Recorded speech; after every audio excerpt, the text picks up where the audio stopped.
Hi hello నమస్తే welcome back to our channel. అందరూ ఎలా ఉన్నారు? మేమైతే బాగున్నాం అండి. ఈరోజు వచ్చేసి మనము 2 శారీస్కి కుచ్చుళ్ళు చూసేద్దాము. ఒకటి వచ్చేసి వర్క్ చూసేద్దాము. ఎలా ఉందో ఏంటో చెప్పండి. ఈ శారీ చూసారా, కొంచెం పర్పుల్ అండ్ గ్రీన్ కాంబినేషన్లో వచ్చింది. బ్లౌజ్ అయితే సేమ్ పళ్ళులో వచ్చినట్టు వచ్చింది. దాని మీద వర్క్ లుక్ కనిపించదు అనేసి నేను ప్లెయిన్ క్లాత్ తీసుకొని వర్క్ వేద్దామని చెప్పాను. ఈ కస్టమర్స్ ఎలా అంటే అండి, నేను వాళ్ళకి నా మీద చాలా నమ్మకం అనమాట. నేను ఎలా చెప్తే అలాగా, ఇది బాగుంటుంది అంటే అది ఏం చేసుకుంటారు. ఎప్పుడైనా వర్క్ గురించి వాళ్ళు ఏ రోజు ఇది వేయండి అది వేయండి అని అనలేదు. ఇది ఇస్తారు, ఇది వేసేయండి, మీ ఇష్టము, ఏది బాగుంటుంది అనుకుంటే అలా వేసేయండి అన్నారు.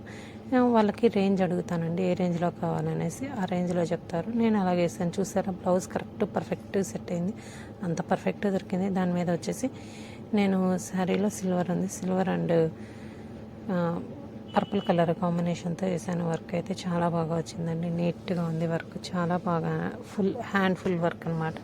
కుచ్చులు కూడా చాలా సింపుల్గా వేయించాను. వాళ్ళు అది పెళ్ళిలో కట్టుకుంటారంటే. ఇంకో శారీకి వచ్చేసి మనము శారీ కుచ్చులు ఎలా సెలెక్ట్ చేసుకోవాలంటే, చీరను పట్టి ఉంటుందండి. ప్రతి శారీ కుచ్చు ప్రతి దానికి సెట్ అయిద్దని చెప్పలేము. ఇది చాలా సెన్సిటివ్గా ఉంది. అసలు ఏంటంటే కొంచెం హెవీగా వేస్తే పళ్ళు నిలబడదనమాట. అందుకనేసి దీనికి చాలా సింపుల్గా వేసుకోవాలి, వెయిట్ తక్కువగా వేసుకోవాలి.